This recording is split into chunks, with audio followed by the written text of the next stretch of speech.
Assalamualaikum warahmatullahi wabarakatuh. Bismillahirrahmanirrahim. Alhamdulillah, kita bertemu kembali dalam pembelajaran pendidikan agama Islam dan budi pekerti. Bagaimana kabar kalian semua? Semoga senantiasa diberi kesehatan dan dalam lindungan Allah Subhanahu wa Ta'ala.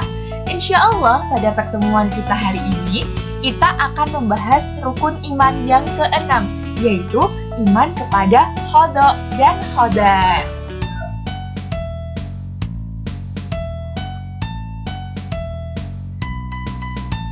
Pernahkah teman-teman mendengar cerita dari Khalifah Umar dan Khalifah Ali bin Abi Thalib? Suatu ketika, Khalifah Umar dan para sahabat berada dalam perjalanan menuju suatu daerah untuk mengadakan inspeksi. Beliau mendapat laporan bahwa di daerah yang akan dikunjunginya sedang berjangkit penyakit taun yang sangat menular. Setelah Umar mendapat laporan tersebut, beliau dan rombongan memutuskan untuk kembali ke Madinah. Salah seorang sahabat, yaitu Abu Ubaidillah bin Jarrah, itu bertanya, "Wahai Khalifah, mengapa Tuhan lari dari takdir Allah?" Khalifah pun menjawab, "Betul, kita lari dari takdir Allah dan menuju takdir Allah yang lain." Hal senada itu juga dialami oleh Ali bin Abi Thalib ketika beliau sedang duduk menyandar pada sebuah tembok yang ternyata rapuh. Lalu, beliau pindah ke tempat yang lain. Sahabatnya pun bertanya, "Apakah Anda mau lari dari takdir Allah?" Ali pun menjawab, "Rubuhnya tembok, berjangkitnya penyakit adalah hukum Allah. Apabila seseorang tidak menghindarinya, maka ia akan mendapatkan bahayanya itu. Itulah yang dinamakan takdir. Dan apabila ia menghindar dan luput dari bahayanya itu, juga disebut dengan takdir. Bukankah Allah telah menganugerahkan kepada manusia kemampuan memilah dan memilih? Kemampuan itu juga takdir yang ditetapkan." Lalu apa hubungannya kisah itu dengan materi kita? Yuk kita pelajari, simak materi berikut ini ya.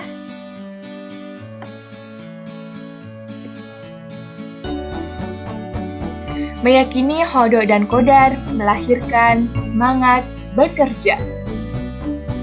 Pokok bahasan kita pada hari ini adalah hakikat qada dan qadar, makna iman kepada qada dan qadar, hikmah iman kepada qada dan qadar. Tujuan pembelajarannya yaitu harapannya kita bisa mengimani qada dan qadar dengan benar dan mampu menumbuhkan semangat bekerja dalam kehidupan sehari-hari. Pembahasan mengenai qada dan qadar merupakan pembahasan yang penting karena berkaitan dengan pemahaman dan pemikiran atas kehidupan yang kita jalani atau yang dinamakan dengan takdir. Karena ada kesalahan dalam pemahaman takdir oleh beberapa aliran, yaitu ditandai dengan adanya paham Jabariyah, Qadariyah, dan Asy'ariyah. Lalu, bagaimana kita harus memahami qada dan qadar?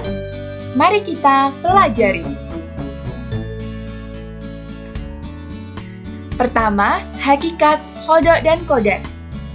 Qada secara bahasa berarti menentukan atau memutuskan.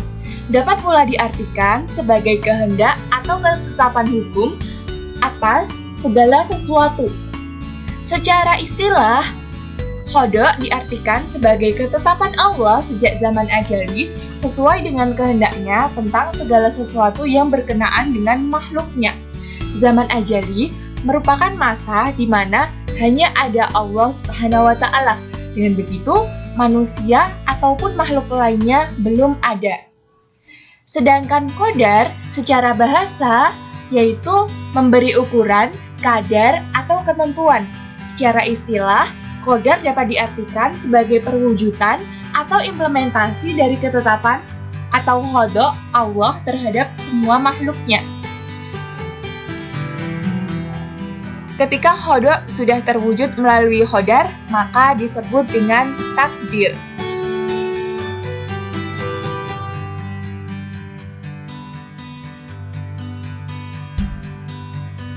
Paham ya? Yuk kita lanjut.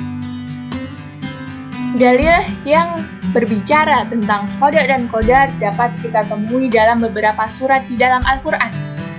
Terkait dengan qada, kita bisa melihat Quran surat An-Nisa ayat 65.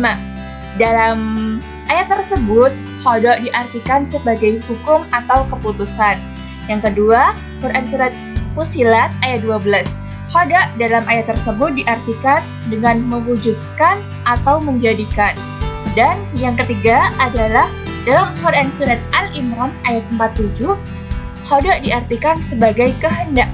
Selanjutnya, ketika kita mencari definisi mengenai qadar, maka kita bisa membuka Quran surat Fussilat ayat 10 yang mengatakan bahwa qadar itu bermaksud untuk mengatur serta menentukan sesuatu menurut batas-batasnya. Kemudian, dalam Quran surat Ar-Ra'd ayat 17, qadar diartikan sebagai ukuran. Dalam Quran surat Al-Qamar ayat 49, qadar diartikan sebagai perwujudan kehendak Allah terhadap semua makhluknya dalam bentuk-bentuk dan batas-batas tertentu. Ketika kita berbicara mengenai takdir, berdasarkan konsep qada dan qadar, takdir telah dijelaskan dalam Quran surat Yasin ayat 38. A'udzubillahi minasyaitonirrajim. Bismillahirrahmanirrahim. Wasyamsu tajri limustaqarrah laha. Dzalika taqdirul azizil alim. Dan matahari berjalan di tempat peredarannya. Demikianlah ketetapan yang maha perkasa lagi maha mengetahui. Ketika Allah menentukan bahwa matahari berjalan di tempat peredaran, inilah yang disebut dengan qada. Ketentuan ini ada sejak zaman ajali, sedangkan berjalannya matahari di tempat peredarannya sesuai kecepatan dan waktu yang telah ditentukan, itulah yang disebut dengan qada. Takdir dibagi menjadi beberapa tingkatan. Tingkatan yang pertama adalah al-ilmu. Maksudnya adalah Allah maha mengetahui segala sesuatu. Dia mengetahui apa yang telah terjadi, yang sedang, dan yang akan terjadi. Hal ini telah dijelaskan dalam Quran surat Al-Hajj ayat 70, Quran surat Al-Hasyr ayat 22, dan Quran surat Al-An'am ayat 59. Yang kedua adalah Al-Kitabah. Allah yang maha mengetahui telah menuliskan segala sesuatu di Lauh Mahfudz, dan tulisan itu tetap ada sampai hari kiamat. Hal ini telah dijelaskan dalam Quran surat Al-Hajj ayat 70. Yang ketiga adalah Al-Masyiah. Allah mempunyai kehendak terhadap segala sesuatu yang ada di langit dan di bumi. Tidak ada sesuatu pun yang terjadi kecuali atas kehendaknya. Apa yang dikehendaki Allah pasti terjadi, dan apa yang tidak dikehendakinya pasti tidak akan terjadi. Hal ini dijelaskan dalam Quran surat Al-Insan ayat 30 dan Quran surat At-Takwir ayat 29. Dan yang keempat adalah Al-Alaq. Maksudnya yaitu Allah menciptakan segala sesuatu, sedangkan segala sesuatu selainnya adalah disebut dengan makhluk. Hal ini dijelaskan dalam Quran surat Az-Zumar ayat 62 dan Quran surat Al-Furqan ayat kedua. Apabila masalah takdir dikaitkan dengan manusia, sering timbul beberapa pertanyaan. Pertanyaan yang pertama, jika segala sesuatu tergantung kehendak Allah, maka apakah manusia tidak mempunyai pilihan dalam menentukan sesuatu? Yang kedua, jika segala sesuatu sudah ditentukan dan ditulis di Lauh Mahfudz, lalu untuk apa manusia berusaha? Apa ada gunanya? Yang ketiga, jika Allah adalah pencipta kita dan semua perbuatan kita, lalu mengapa Dia mengadili perbuatan jahat yang kita lakukan, sedangkan Dia yang menciptakan perbuatan tersebut? Dan yang keempat, jika Allah yang menyesatkan siapa saja yang dikehendaki dan memberi petunjuk kepada siapa yang dikehendaki, kenapa yang tidak mendapat petunjuk disiksa di neraka kelak? Lalu, bagaimana jawaban atas pertanyaan-pertanyaan tersebut? Jawabannya silahkan dibaca ya. Sejauh ini bisa dimengerti ya. Ada aliran dalam Islam yang keliru dalam memahami qada dan qadar. Yang pertama adalah Paham Jabariyah. Jabariyah mengatakan bahwa segala perbuatan manusia bukan merupakan perbuatan yang timbul dari kemauannya sendiri, tetapi perbuatan yang dipaksakan atas dirinya. Artinya, manusia tidak mempunyai andil sama sekali dalam melakukan perbuatannya. Tuhanlah yang menentukan segala-galanya. Paham ini menganggap bahwa semua takdir itu dari Allah. Oleh karena itu, menurut mereka, seseorang menjadi kafir atau muslim adalah atas kehendak Allah. Contoh dari paham Jabariyah adalah ketika seseorang pelajar yang tidak mampu untuk mengikuti pelajaran dan selalu gagal dalam mengikuti ujian, lalu dia menyadarkan kegagalan itu kepada takdir dan meyakini bahwa kebodohannya merupakan suatu ketetapan dari Allah, yang pada akhirnya dia menjadi malas untuk belajar karena menganggap bahwa belajar merupakan suatu hal yang tidak berguna lagi bagi dirinya. Mau belajar ataupun tidak, ia akan mendapatkan nilai yang kurang memuaskan. Maka dari itu, ia menyalahkan bahwa semua itu datang dari Allah. Yang kedua adalah paham Qadariyah. Paham Qadariyah menyatakan bahwa segala tingkah laku manusia dilakukan atas kehendaknya sendiri. Manusia mempunyai kewenangan untuk melakukan perbuatan baik maupun perbuatan buruk. Contohnya adalah ketika seorang pelajar mampu mengikuti setiap pembelajaran tanpa mengalami kesulitan sama sekali dan senantiasa berhasil saat mengerjakan ujian dengan memperoleh nilai yang memuaskan. Lalu ia menganggap bahwa semua itu terjadi karena kecerdasan dan kerja kerasnya sendiri, seolah-olah dia merasa tidak membutuhkan Allah. Pada akhirnya, ia malas untuk berdoa dan beribadah kepada Allah karena beranggapan bahwa semua yang ia peroleh adalah hasil jerih payahnya dia sendiri.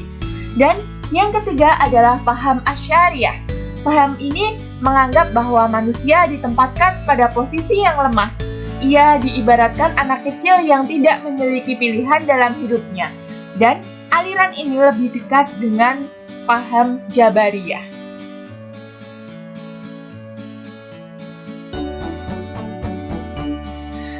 Takdir manusia dapat dibedakan menjadi dua. Yang pertama, manusia sebagai makhluk musayyar adalah tidak mempunyai kebebasan untuk menerima atau menolak seperti tumbuhan dan hewan, atau disebut dengan takdir mubram. Contohnya adalah tinggi atau rendahnya manusia, warna kulit, kematian, kelahiran. Nah, dalam hal ini Allah sama sekali tidak meminta pertanggungjawaban manusia. Seperti yang difirmankan Allah dalam Quran Surat Al-Hujurat ayat 13, "Hai manusia, sesungguhnya kami menciptakan kamu dari seorang laki-laki dan seorang perempuan, dan kami menjadikan kamu berbangsa-bangsa dan bersuku-suku supaya kamu saling mengenal." Quran Surat Al-Hujurat ayat 13. Yang kedua, manusia sebagai makhluk mukhayyar dapat diartikan bahwa manusia mempunyai kebebasan untuk menerima atau menolak. Dan ini akan dimintai pertanggungjawaban kelak ketika di akhirat. Misalnya, seseorang yang berusaha disertai dengan doa, maka dia akan berjaya. Takdir ini disebut dengan takdir mu'alaq. Hal tersebut telah difirmankan oleh Allah dalam Quran Surat Ar-Ra'd ayat 11. Sesungguhnya Allah tidak mengubah keadaan suatu kaum, sehingga mereka mengubah keadaan yang ada pada diri mereka sendiri.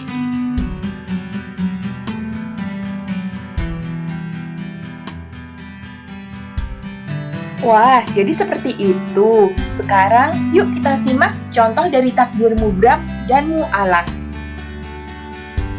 Takdir mubram. Contoh yang pertama adalah kita harus menerima kapan kita dilahirkan dan dengan jenis kelamin apa. Yang kedua, kita harus menerima apa warna kulit kita. Dan yang ketiga, kita harus menerima apakah kematian yang akan menjemput kita terlebih dahulu atau pernikahan. Sedangkan takdir mu'alaq, contohnya yang pertama, jika kita ingin sukses mengerjakan ujian, maka kita harus belajar. Jika kita ingin sukses untuk karir, maka kita harus selalu bekerja dan berusaha semaksimal mungkin. Dan yang terakhir, jika kita sakit, maka kita harus minum obat.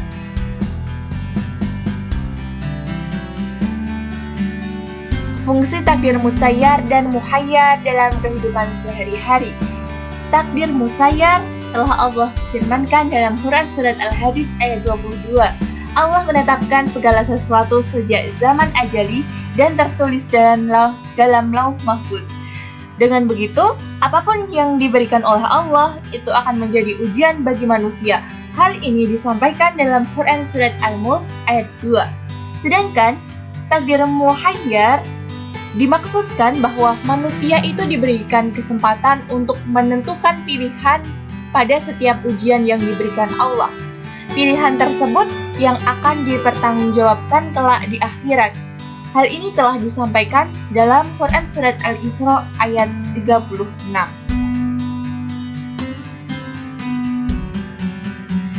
Selanjutnya, makna beriman kepada qada dan qadar. Qada dan qadar itu sangat erat kaitannya dengan takdir. Takdir itu sangat erat kaitannya dengan sunatullah. Keberhasilan seseorang sangat bergantung sejalan tidaknya dengan sunatullah. Misalnya, kalau mau pintar, ya harus belajar. Kalau mau kaya, ya harus bekerja. Dengan begitu, dapat kita tarik kesimpulan bahwa dalam setiap hal kita diharuskan untuk selalu berikhtiar. Setelah berikhtiar, mari kita berdoa, dan setelah berdoa, kita harus bertawakal terkait dengan hasilnya seperti apa. Apakah akan baik ataukah belum berhasil. Kemudian makna ikhtiar dan tawakal itu seperti apa? Ikhtiar itu adalah segala usaha yang dilakukan untuk memenuhi kebutuhan dan keperluan hidupnya. Dalam Quran Surat An-Najm ayat 39 hingga 42 dijelaskan bahwa segala sesuatu terjadi atau tidaknya sesuatu itu ada sebabnya. Ada juga sebab yang merupakan hasil ikhtiar kita sendiri, seperti ketekunan menjadi sebab banyak ilmu. Kemudian Allah menjelaskan dalam Quran Surat Ar-Ra'd ayat 11 bahwa dengan kekuatan yang dimilikinya, manusia wajib berusaha untuk mencapai kebahagiaan hidup di dunia dan di akhirat, walau segala sesuatu yang akan terjadi telah ditetapkan oleh Allah. Karena manusia tidak tahu nasibnya yang akan datang, maka ia wajib berusaha sekuat tenaga. Sedangkan tawakal diartikan dengan menyerahkan dan menggantungkan segala sesuatu dengan mengharap ridho Allah. Hal ini telah dijelaskan dalam Quran Surat Ibrahim ayat 11, Quran Surat At-Taubah ayat 51, dan Quran Surat Ali Imran ayat 159. Kemudian hikmah untuk iman kepada qada dan qadar itu ada banyak, antara lain untuk menjadikan kita tidak mudah putus asa, menambah syukur kepada Allah, kemudian untuk menjadikan kita selalu berikhtiar, sabar, dan tawakal.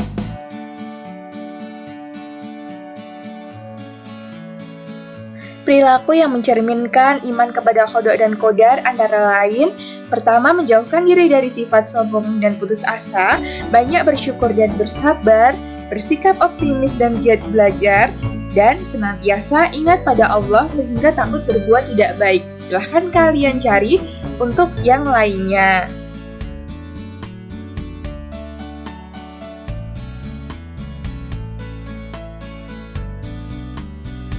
Demikian materi kita tentang iman kepada qada dan qadar. Apabila ada pertanyaan, silahkan tuliskan di komentar. Semoga bermanfaat. Wassalamualaikum warahmatullahi wabarakatuh.